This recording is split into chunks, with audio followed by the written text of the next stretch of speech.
Mesdames, Mesdemoiselles et Messieurs, auditeurs et auditrices, téléspectateurs, téléspectatrices, vous qui suivez la radio-télévision de Lac en ce moment, nous vous disons merci beaucoup. Nous sommes là pour un nouveau numéro de notre émission Rencontre et Entretien.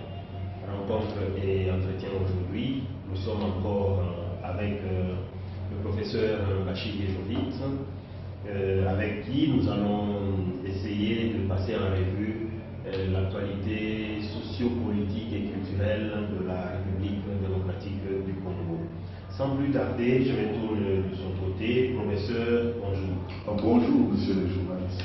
Professeur, nous nous retrouvons encore une fois avec vous pour parler de la situation socio-politique culturelle de la République démocratique du Congo. Maintenant, nous venons d'apprendre que le président Félix Antoine Tshisekedi vient d'être nommé à la tête de l'Union africaine. Ça vous inspire quelque chose? Qu'est-ce que vous en dites?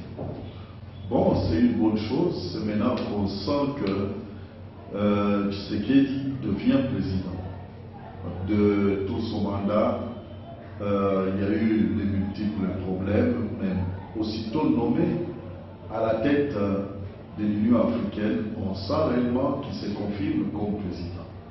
Néanmoins, il faut que cette nomination porte des fruits. Il faut qu'on observe un changement vraiment sensible à la matière des problèmes sociopolitiques africains, problèmes d'insécurité, problèmes d'éducation, problèmes de chômage. Il faut qu'on voit réellement que son mandat aura été fructueux. Nous osons croire que la présence de Tshisekedi aura été bénéfique dans la mesure où sa présence pourra permettre de résoudre certains problèmes cruciaux qui caractérisent l'Afrique aujourd'hui. Problèmes de chômage, d'éducation, problèmes sanitaires et autres. Bon, nous avons connu le président Kabila à la tête de la SADC, mais lorsqu'on évalue, qu'est-ce qui a changé? On n'a presque rien vu. Il ne faut pas que ça soit seulement des formalités, que ce soit comme une couronne d'épines qu'on lui fait porter, tout simplement pour faire plaisir aux Congolais et au Congo, mais il faut que cette nomination soit quelque chose qui pourrait se justifier à l'avenir. Mais nous avons appris que le président Félix Antoine Tshisekedi, une fois nommé à la tête de l'Union africaine, venait de se donner trois priorités, parmi lesquelles les CAF, zone de libre-échange des États d'Afrique centrale, la lutte contre le coronavirus et la restitution des œuvres d'art qui se trouvent à l'étranger, emportées par les colons. Selon vous, vous pensez que, compte tenu de la durée de son mandat, il sera vraiment à mesure de s'en sortir? Bon, nous pensons que le président Tshisekedi devait se choisir des meilleurs conseillers. Ses propos sur, par exemple, la zone de libre-échange, ça ne se justifie presque pas. Pourquoi il n'y a pas de libre-échange? C'est nous-mêmes qui bloquons les choses. C'est notre pays qui va très mal à l'Afrique centrale et qui bloque même les pays limitrophes. Nous avons été avec des internationaux. Nous avons été dans des réunions avec les membres de l'Organisation mondiale du commerce, l'OMC, qui nous ont dit que la libre-échange, c'était vraiment, la zone de libre-échange, c'était leur priorité. Qu'ils ont commencé par aménager les routes. Et toutes ces routes convergeaient vers le Congo pour faciliter le commerce africain ou centrafricain. Parce que sans le Congo, il n'y a pas de libre-échange. Il n'y en a pas. Alors, ils ont essayé de relier tous les ports africains au Congo.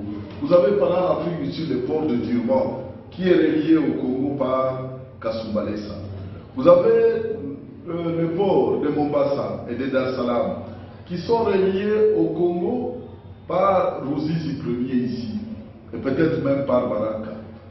Nous avons tous les ports presque de l'Afrique centrale, de l'Afrique du Sud, qui convergent sur le Congo.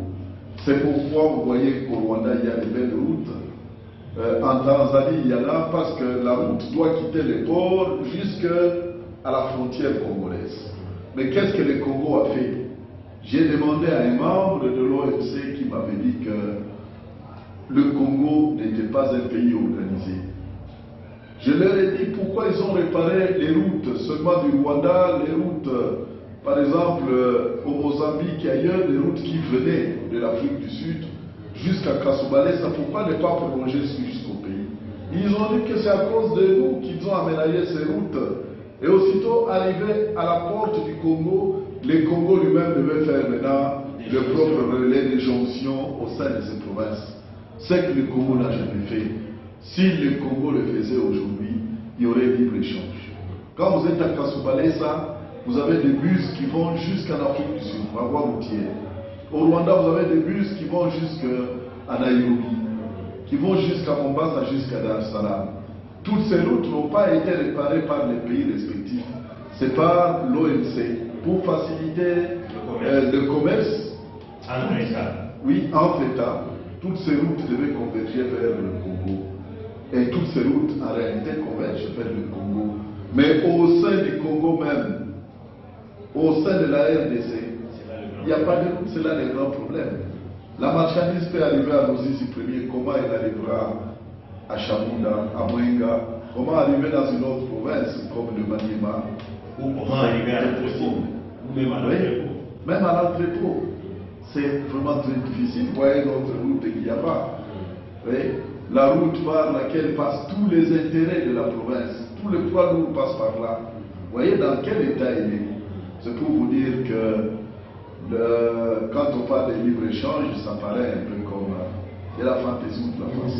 Parce que nous-mêmes, quelque part, nous devons nous incriminer. Dire la vérité au monde. Le monde voit déjà cette vérité-là. Au Congo, il n'y a pas de route. Mais quand vous arrivez à nos frontières, vous trouvez qu'il y a des belles routes. Et toutes ces routes sont aménagées par l'OMC pour faciliter... Par des organisations internationales. Oui, pour créer cette zone de libre-échange. Donc c'est par là qu'il faut commencer. Le Congo doit d'abord aménager ses routes. Le Congo bloque l'Afrique centrale. C'est le Congo qui est au centre de la destruction même de cette zone-là de libre-échange. Mais le président a parlé aussi de la lutte contre le coronavirus. Maintenant qu'il y a une certaine résistance des pays, de quelques pays, des peuples de certains pays d'Afrique qui ne veulent pas entendre parler de la vaccination contre le coronavirus.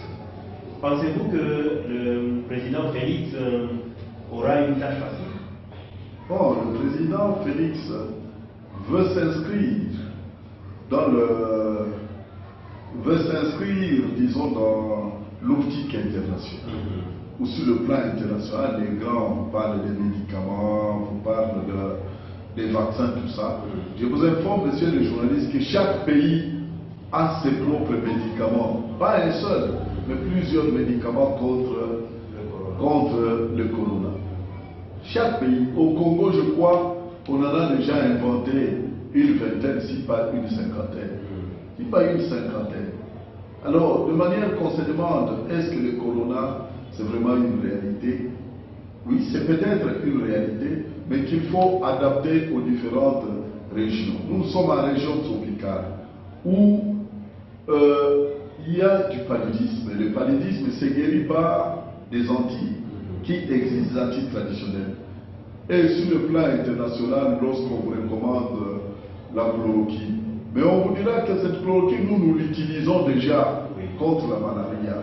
Et c'est peut-être cela qui expliquerait qu'il n'y a pas assez de cas de corona chez nous. Quand on vous dit qu'il y a eu un cas, il y a eu deux, c'est peut-être des voyageurs. Quelqu'un qui s'est fait infecter par un voyageur. Mais nous qui restons ici, quand vous allez dans nos villages, vous entrez dans une buvette où on échange un verre, où il n'y a qu'un seul verre pour 10 clients ou pour 20 clients, et qui circule, mais sans aucune précaution. Mais on n'a jamais déclaré de cas. On n'en a jamais déclaré. Et maintenant, lorsqu'on parle du vaccin, ce vaccin d'abord est en train d'être controversé. Beaucoup de pays refusent ce vaccin-là. Des Occidentaux même, dans les réseaux sociaux, refusent ce vaccin. Ils disent que c'est des sortes de puces qu'on voudrait inoculer aux gens pour avoir une emprise même satanique sur eux. Alors, vous imaginez tout ça. Il y a des religieux chez nous aussi qui sont en train de prêcher cela. Il faut que toute la nation se mette d'accord pour que la chose passe pour une réalité. Mais le président a promis donc ce vaccin-là, mais il reste à savoir s'il y aura des consommateurs. Moi, je crois qu'il fallait procéder d'abord par une sensibilisation maximale. Que les gens soient sensibilisés, qu'ils comprennent d'abord ce phénomène de corona. C'est déjà un phénomène, mais pas une réalité. Que les gens comprennent d'abord ce que ça veut dire, les dangers et autres. Aujourd'hui, les activités ont repris chez nous ici. Les activités ont repris. Il y a marché, il y a je ne sais pas quoi. Mais curieusement, on s'attaque seulement au secteur de l'éducation. Donc il n'y a que l'éducation qui est exposée. Il n'y a que les élèves, les étudiants qui peuvent être infectés. Cette affaire-là est drôle. Donc, certaines réactions ne nous permettent pas de voir clair. Par rapport à ce que vous venez de dire sur le coronavirus, il y a l'Afrique du Sud, avec le président Ramaphosa, qui a refusé un des vaccins qui était prévu pour la population sud-africaine. Il a dit, selon les études là-bas, que ce vaccin n'était pas efficace pour soigner la population sud-africaine. Pensez-vous que d'autres pays risquent d'arriver à cette étape-là? Vous voyez que l'Afrique du Sud, sur le plan technologique, c'est un pays suffisamment avancé. Ce n'est pas une poubelle. N'importe quoi ne peut pas entrer à FCA. Un médicament, un produit alimentaire ou autre, lorsqu'il est importé, il doit d'abord passer par l'analyse des laboratoires. Bon, nous avons par exemple l'OCC ici qui fait le contrôle de conformité, mais il y a des produits qui l'échappent parce que tous les produits ne passent pas par la voie légale. Il y en a qui passent par la fraude et peut-être beaucoup de produits qui passent par la fraude. Bon, alors tous ces produits-là sont des produits qui sont nocifs. On les consomme parfois sans comprendre, mais dans d'autres pays où les gens ont quand même assez été informés par leurs services de contrôle, par leur laboratoire, on ne consomme pas n'importe quoi. Alors l'Afrique du Sud a des grands labos qui leur permettent d'abord de checker des produits avant de les lancer pour la consommation.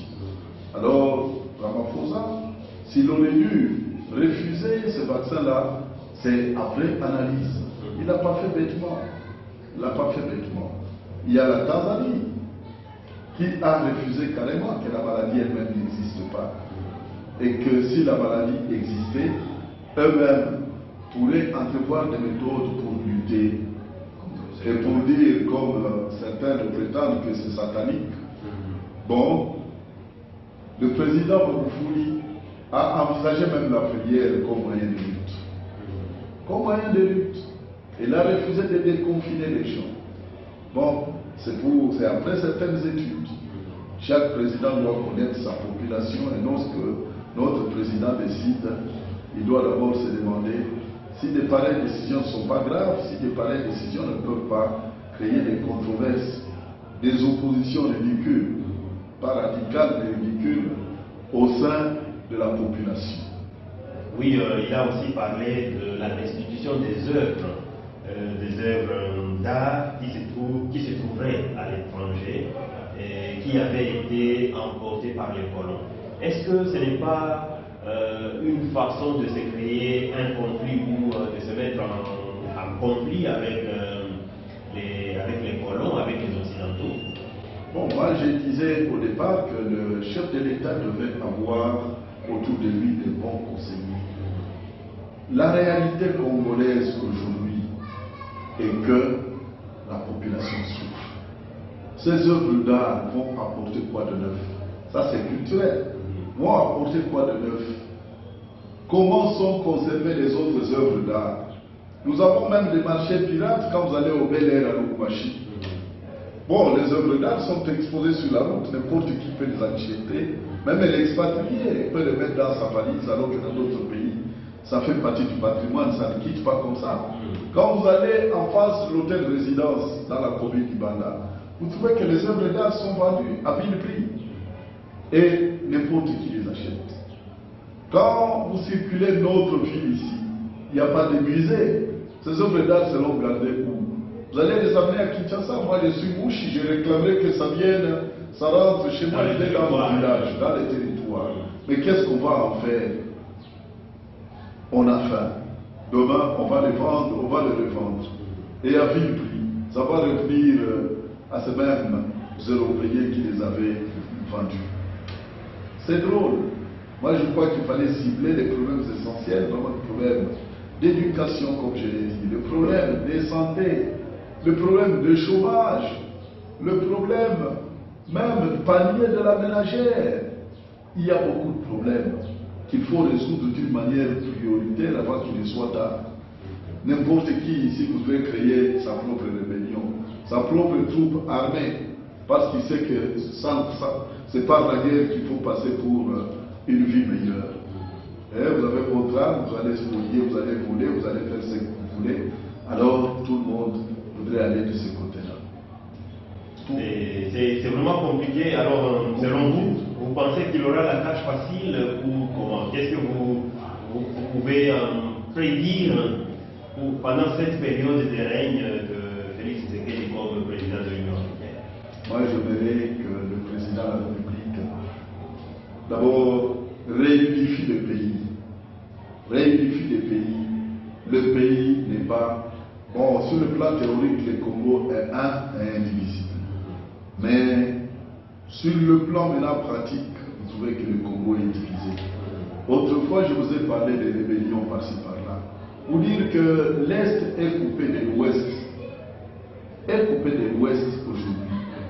La guerre à l'Itourie, la guerre, l'insécurité, la guerre des tueries à Béli. Vous descendez à Outembo, vous avez des troupes armées. Vous allez à Walikale, il y a des troupes armées. Descendez un peu, vous allez au Maniema, Raya, Mutomoki, Maïmaï, les autres.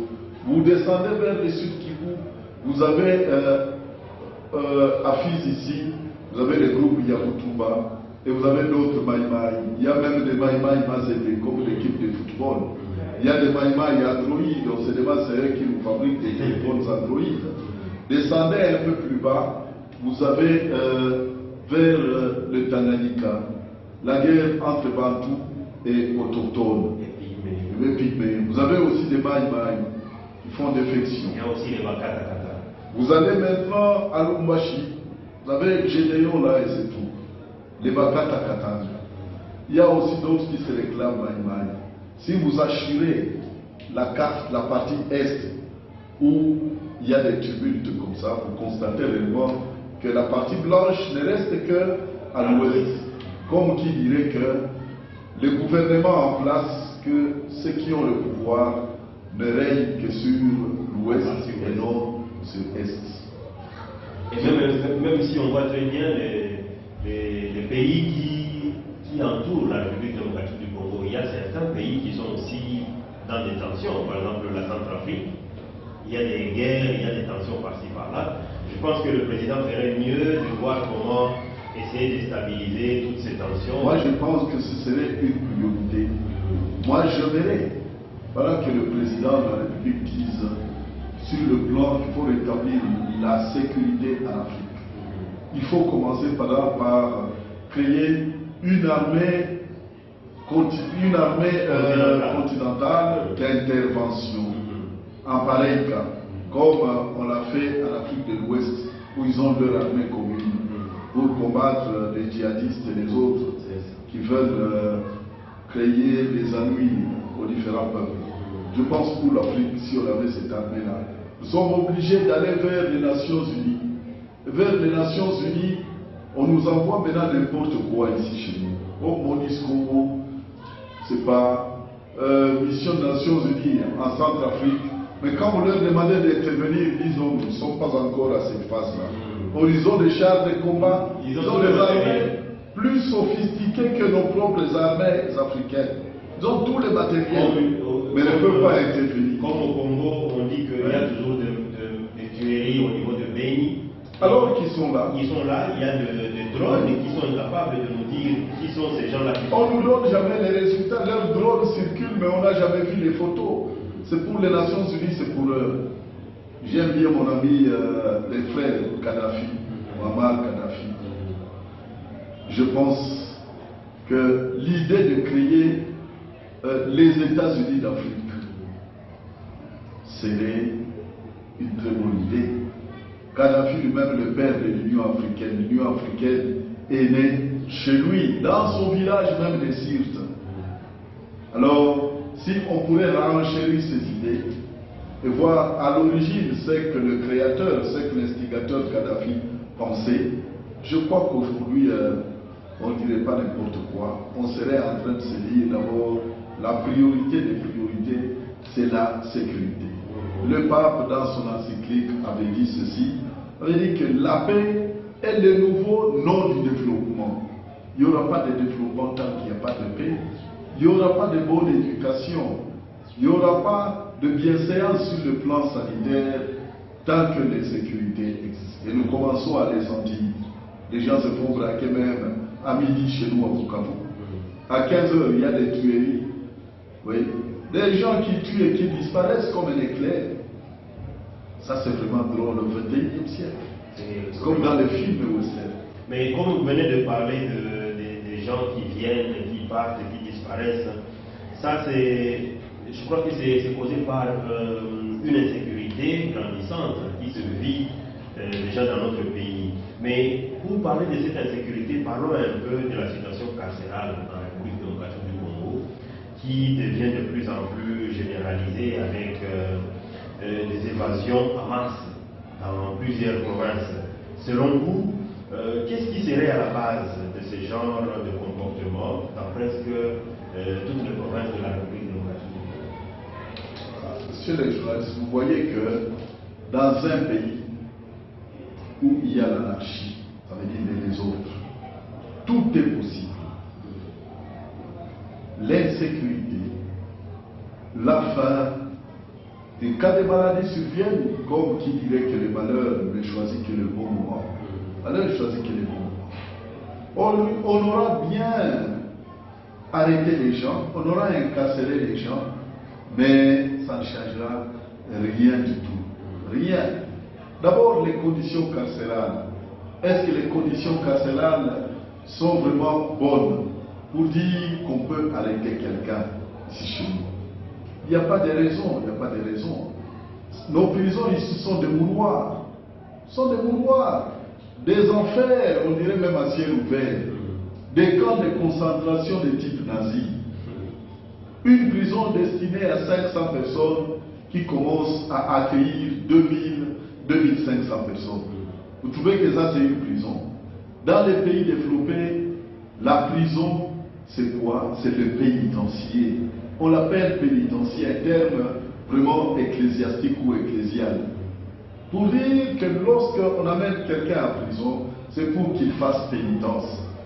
Pour que lorsqu'il a purgé sa peine, qu'il rentre vraiment un homme nouveau. Un homme nouveau.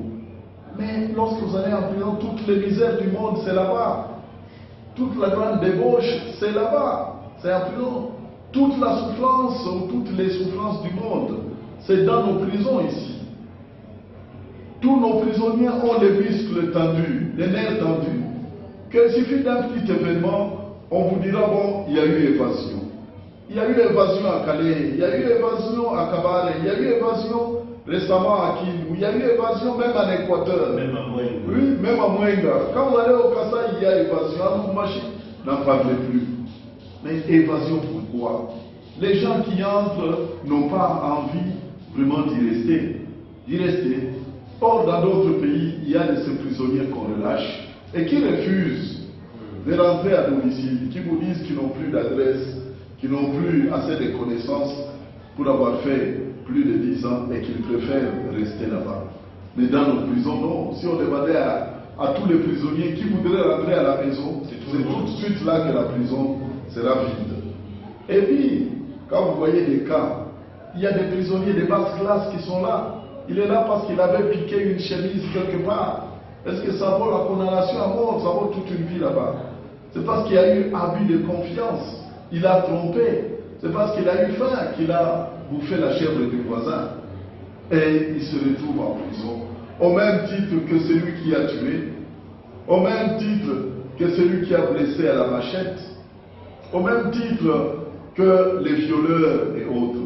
Oui, à qui il y a des termes utilisés Koulouna en cravate pour vous dire que les vraies personnes à condamner, que les vrais Koulouna, les véritables bandits, sont au volant ici, ils sont à travers se promènent. Dans notre classe politique ici, parmi nos députés, parmi nos ministres, parmi beaucoup d'autorités, il y a des bandits qu'il faut identifier. Tshisekedi doit assainir toute la classe politique, doit assainir tous les secteurs pour savoir au moins, comme je le disais, avec quelle base il va devoir démarrer, il va devoir évoluer pour qu'en fin de compte, on puisse aussi arriver à dire qu'il a bien gouverné ou pas. La prison, c'est déjà un indice qui montre qu'il vient de voir. Quand vous allez dans cette prison et que vous trouvez que c'est plus que même certains de nos marchés du village, 2000, 3000 personnes, ça remet le pays en cause. Ça remet. Vous trouvez même des enfants là-bas. J'ai vu même des femmes qui allaitaient dans notre prison de Bukavu. Une femme en train d'allaiter. Mais ça c'est grave. Et pour ce qui est de l'avenir du pays, cet enfant-là, c'est peut-être l'avenir du pays. Mais cet enfant déjà qui n'a connu que malheur, qui est né dans cette aide-là de la prison, cet enfant devient quoi dans l'avenir? Ce n'est pas un potentiel bandit. Cet enfant, comment grandira-t-il? Comme les autres. Lui qui n'avait jamais appris que l'on pouvait vivre dans une famille, que l'on pouvait vivre dans un milieu où l'atmosphère est moins tendue. Cet enfant qui n'aura connu que misère, comment va-t-il grandir, mon frère? Donc la prison, comme les autres secteurs, ce sont des indices qui nous montrent que, comme le disait, c'est pas quel musicien là que le pays va mal. Le pays va mal. Et nous devons nous en rendre compte si nous voulons aller de l'avant. On continue toujours avec notre émission, professeur Bachige. En République démocratique du Congo, on a parlé du tribunal spécial pour le Congo. C'est tout le monde qui lève le ton pour qu'on installe ce tribunal spécial pour le Congo. Le président Félix Tshisekedi a commencé, disons, à aller avec certaines personnalités comme Dr Mukwege et tous les autres qui sont en train de réclamer cette cause pour la RDC. Mais selon vous, est-ce que maintenant qu'il est en train de se regrouper, il est en train de se réunir pour créer ce qu'il appelle l'union sacrée, dans laquelle il prend un grand nombre des anciens dignitaires qui seraient incriminés pour tout ce qu'il y a eu comme malheur dans la République démocratique du Congo. Pensez-vous que le président Félix Tshisekedi saura-t-il continuer à plaider cette cause ou il va laisser tomber? Le tribunal pénal international pour le Congo serait une nécessité. Cependant, je crois qu'il faut arriver à préparer ce tribunal-là. Il faut identifier les genres de crimes. Il faut identifier aux besoins les criminels. Et cela pourrait même aider le président Félix à pouvoir régner avec des gens au moins qui sont propres. Mais qu'est-ce que nous constatons? Ce sont les mêmes qui sont toujours au pouvoir. Ce sont les mêmes comme des joueurs qui changent juste de maillot, qui changent de valeurs. Depuis le temps de Mobutu jusqu'aujourd'hui, il y a ceux qui sont au pouvoir. Ce sont toujours les mêmes noms, ce sont toujours les mêmes. Comme si ces gens étaient créés pour nous gouverner nous autres, pour régner sur nous. Donc, ils n'ont fait leurs études que pour régner. Il faut identifier ces criminels. Il faut identifier les genres de crimes. Et après avoir fait ce travail-là, on peut même qualifier d'autres statistiques, on pourra leur faire une épuration et renouveler la classe politique. Renouveler la classe politique. Pour la bonne gouvernance, on ne fera pas seulement que décrier. Nous décrions ceci, que déplorer les faits, alors que les causes elles-mêmes sont telles que ce sont les mêmes qui gouvernent. Voyez, par exemple, l'FCC était plein de criminels. Bon, ça ne demande pas de rapport mapping pour devoir nous apercevoir que tel ou tel a commis un crime. Mais non, parce que le rapport mapping a cité, a dit qu'il y a eu 6 millions de morts, et depuis quand? Depuis plus de 10 ans déjà. Bon, nous prenons ça pour vrai, oui.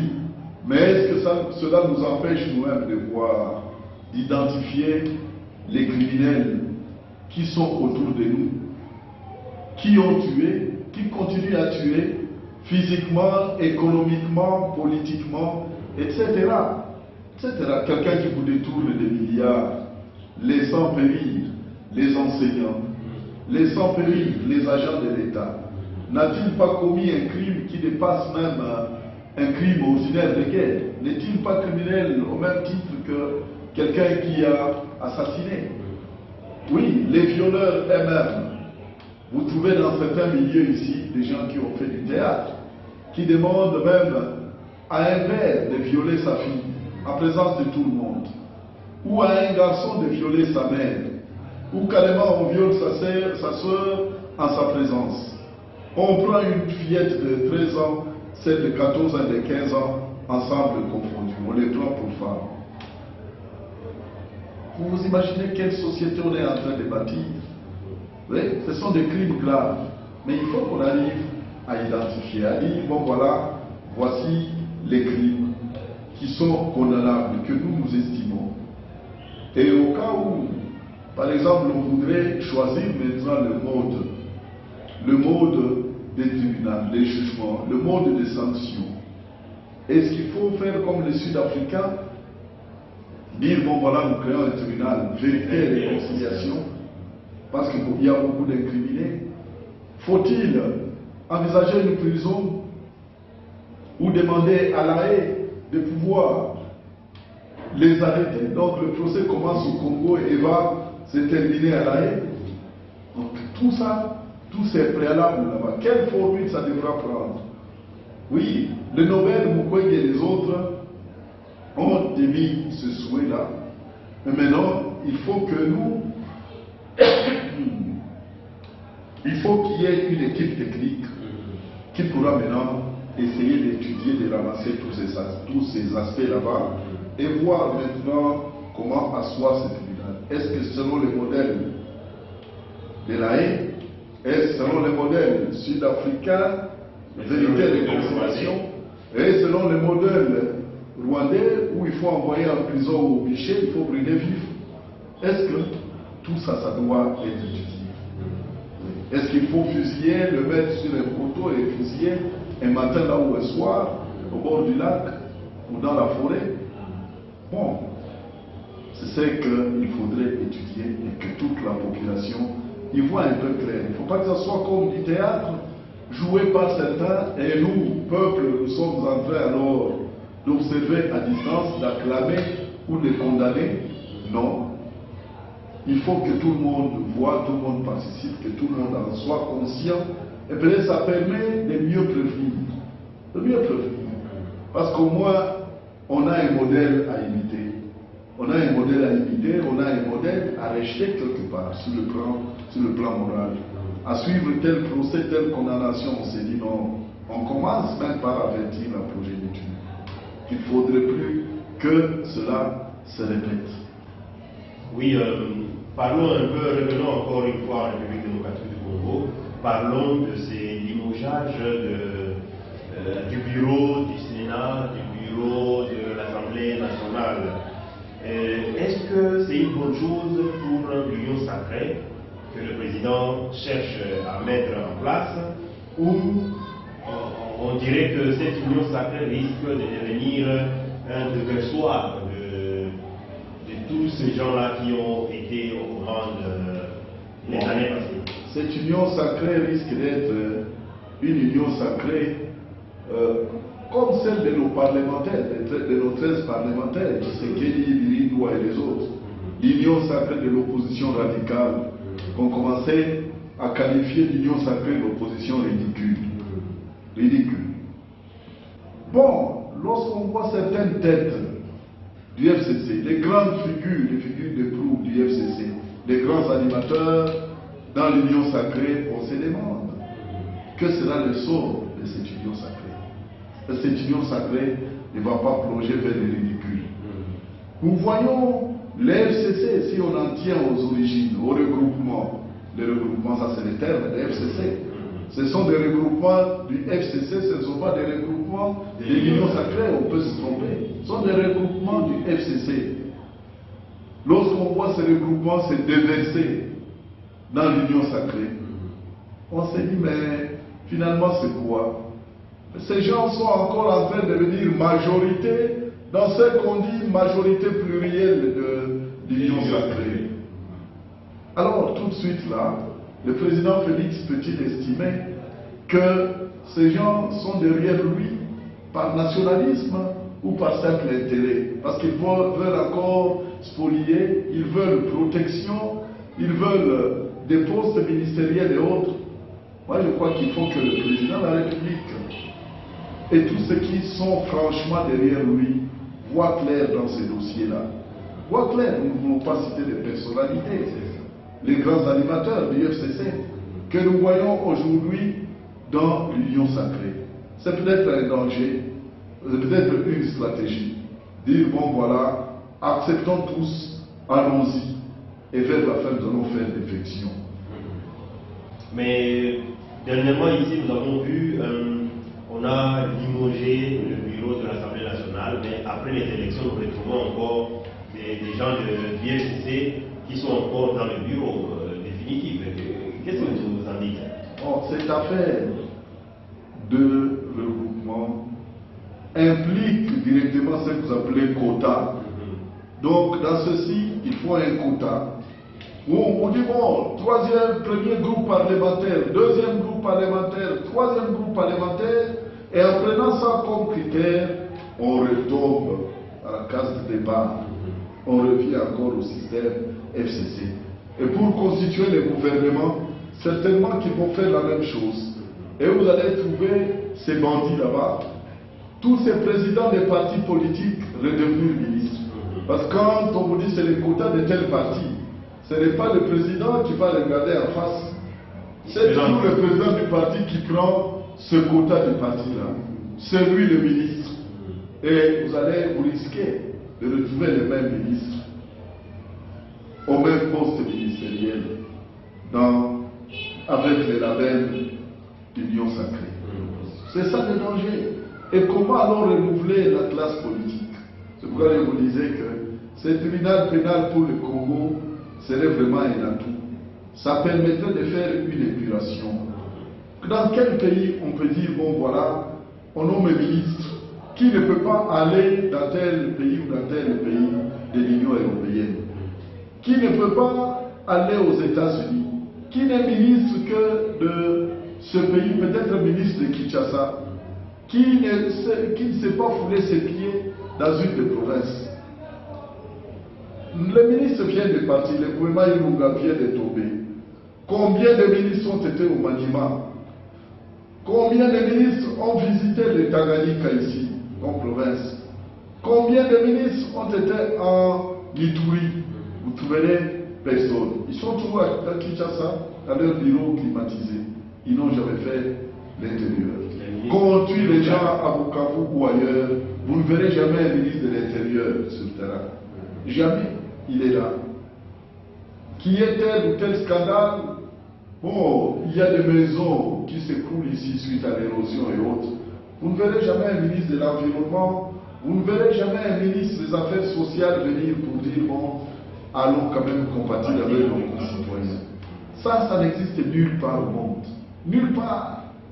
avec des ministres insensibles à la misère du peuple. C'est compliqué. Maintenant, nous voulons arriver à la fin de notre émission. Cher professeur, vous êtes enseignant. Le sort de l'enseignement en République démocratique du Congo actuellement, est-ce qu'on peut dire que l'enseignement est sacrifié ou pas? Qu'est-ce qui se passe exactement en République démocratique du Congo? Parce que nous avons vu, l'année passée, les enfants ont fait plus de 7 mois sans étudier, sous prétexte coronavirus. Cette année, nous sommes encore en train d'aller de pause en pause. Alors, on ne sait pas. Est-ce que l'enseignement est sacrifié ou qu'est-ce qui se passe au juste? Mon cher journaliste, dans ce pays, on aura à boire et à manger. Dans les jours passés, on a parlé de 5 chantiers. Or, à mon entendement, le plus grand chantier, c'est l'éducation. L'éducation, vous n'avez pas investi dans l'éducation, ça veut dire que vous avez détruit la nation. Mais aujourd'hui, l'éducation apparaît comme une formalité. Combien de fonds sont alloués à l'éducation? Combien de financements à l'éducation congolaise? Combien d'enfants il y a dans la rue? Pas seulement à cause du corona, même en temps normal. Combien d'enfants il y a dans la rue non scolarisés? C'est vraiment bizarre cette affaire. Les sous-développements passent toujours par la destruction de l'éducation et de l'enseignement. Aujourd'hui, nous allons revenir encore, si les écoles reprenaient, nous allons encore revenir à la prime.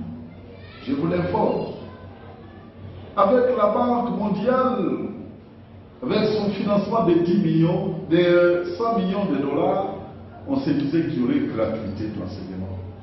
La gratuité que nous-mêmes ne pouvons pas assumer avec nos propres fonds quand on sait qu'à Kinshasa, il y a de l'argent détourné. La gratuité avec des enseignants qui ne sont pas mécanisés, avec des enseignants qui ne sont pas payés, ou du moins avec des enseignants qui sont très mal payés, qui n'ont le même salaire, qui n'ont que le même salaire depuis 20 ans ou 30 ans, qu'il y ait d'évaluation de la monnaie ou pas, c'est toujours la même chose. Avec des enseignants qui ne savent pas payer les loyers, des enseignants aigris, avec des enseignants qui ne savent pas payer les études pour leurs enfants, même dans les écoles où ils enseignent. Qu'allez-vous attendre de ces gens-là? Qu'allez-vous attendre d'eux? Je vous dis que c'est drôle. Après le corona, les cours vont reprendre. Je ne sais pas d'ailleurs pourquoi on s'en prend aux cours, comme je le disais. Il n'y a pas seulement que l'éducation qui peut être infectée. Oui, le marché de Kadoudou, vous voyez comment les gens se collent dans nos églises. Alors, moi je me dis, il y a quelque chose qui cloche. On en veut peut-être à notre éducation. Et nous disons comme enseignement, non. Nous avons signé pour l'enseignement.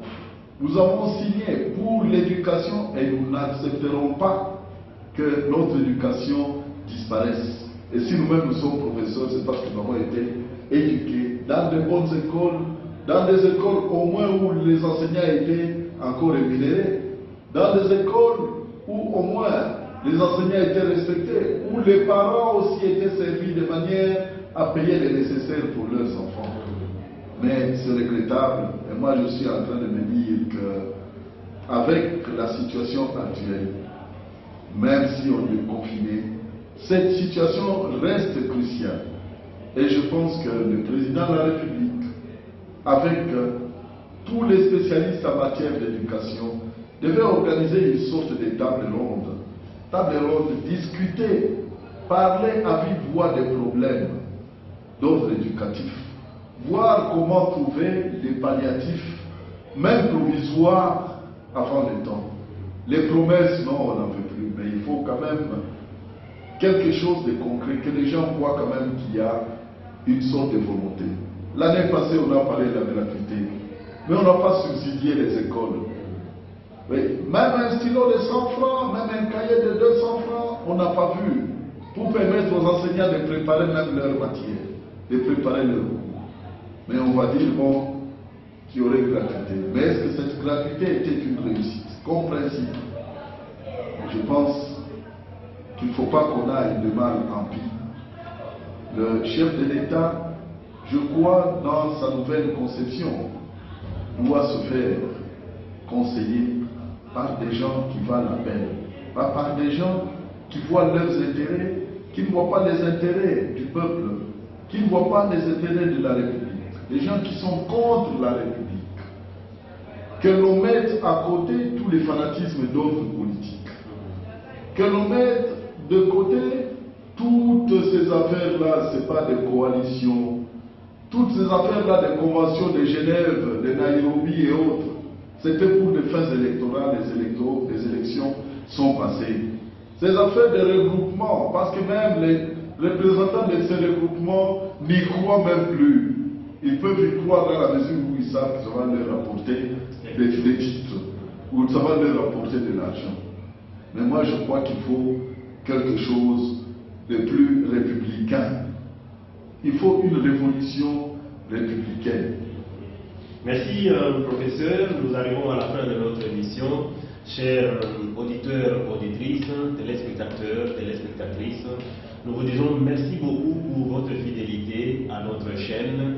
C'était votre émission Rencontre et Entretien. Merci, au revoir et à la prochaine. Nous disons au peuple de bon tenir, tenez bon.